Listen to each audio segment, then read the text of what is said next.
আমাৰ মহান ত্ৰাণকৰ্তা প্ৰভু যীশুখ্ৰীষ্টৰ নামত নমস্কাৰ প্ৰিয় শ্ৰোতা।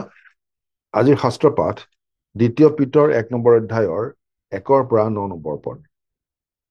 যীশুখ্ৰীষ্টৰ দাস আৰু পাচনি চিমোন পিতৰ, আমাৰ ঈশ্বৰ আৰু ত্ৰাণকৰ্তা যীশুখ্ৰীষ্টৰ ধৰ্মগুণে যিবিলাক আমাৰে সৈতে একে সমান অমূল্য বিশ্বাসৰ অংশী হ'ল, তেওঁবিলাকৰ সমীপলৈ।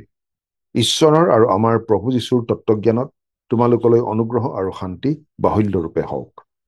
যিজনাই নিজ গৌৰৱ আৰু বীৰত্বেৰে আমাক আমন্ত্ৰণ কৰিলে, তেওঁৰ তত্ত্বজ্ঞানৰ দ্বাৰাই তেওঁৰ ঐশ্বৰিক শক্তিয়ে জীৱনৰ আৰু ভক্তিৰ অৰ্থে সকলো বিষয় আমাক দান কৰিলে, আৰু সেইবোৰৰ দ্বাৰাই বহুমূলীয়া আৰু অতি মহৎ প্ৰতিজ্ঞাবোৰ আমাক দান কৰিলে, যাতে সেইবোৰৰ দ্বাৰাই তোমালোক সংসাৰব্যাপী অভিলাষমূলক ক্ষয়ৰ পৰা হাত সাৰি ঐশ্বৰিক স্বভাৱৰ সহভাগী হোৱা। এই কাৰণে তাৰ নিমিত্তেই তোমালোকে নিজেও সম্পূৰ্ণ যত্ন কৰি বিশ্বাসত বীৰত্ব, বীৰত্বত জ্ঞান, জ্ঞানত ইন্দ্ৰিয় দমন, ইন্দ্ৰিয় দমনত ধৈৰ্য, ধৈৰ্যত ভক্তি, ভক্তিত ভ্ৰাতৃস্নেহ, আৰু ভ্ৰাতৃস্নেহত প্ৰেম যোগোৱা। কিয়নো এই সকলো তোমালোকত থাকিলে আৰু উপচি পৰিলে আমাৰ প্ৰভু যীশুখ্ৰীষ্টৰ তত্ত্বজ্ঞানৰ কথাত তোমালোকক এলেহুৱা আৰু ফলহীন হৈ থাকিবলৈ নিদিব। কাৰণ এই সকলো যাৰ নাই তেওঁ অন্ধ, তেওঁ ওচৰতহে দেখে, তেওঁৰ পূৰ্ব পাপৰ মোচন তেওঁ পাহৰি গল।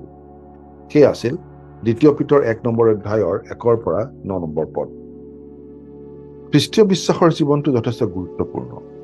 ই অৱসৰ বিনোদনৰ নিচিনা কথা নহয়। আজিকালি মানুহে খ্ৰীষ্টীয় বিশ্বাসক ব্যৱহাৰিক জীৱনৰ পৰা আঁতৰাই ৰাখিব বিচাৰে। কেৱল দেওবাৰে অথবা বিশেষ কিবা এটা পৰ্ব বা দিনতহে বহুতে খ্ৰীষ্টীয় বিশ্বাসৰ জীৱনটো মনত পেলাব বিচাৰে।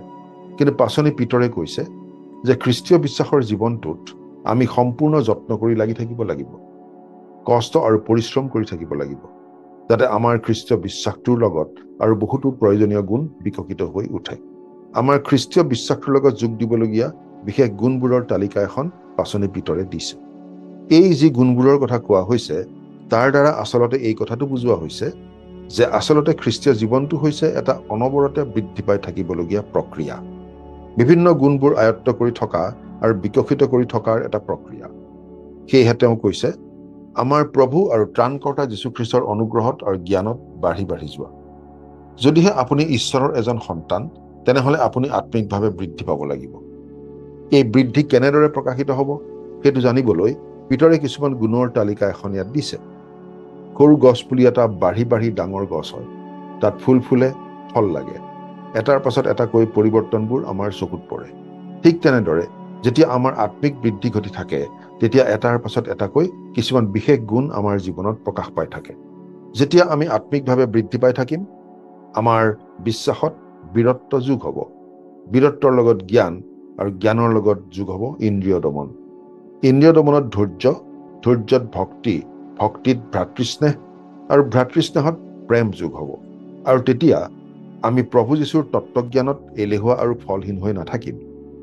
এই গুণবোৰ আমাৰ যদি নাথাকে, তেনেহলে আমি অন্ধৰ নিচিনা, আমাৰ অতীতৰ পাপ মোচনৰ কথা আমি পাহৰি যোৱাৰ নিচিনা হয়।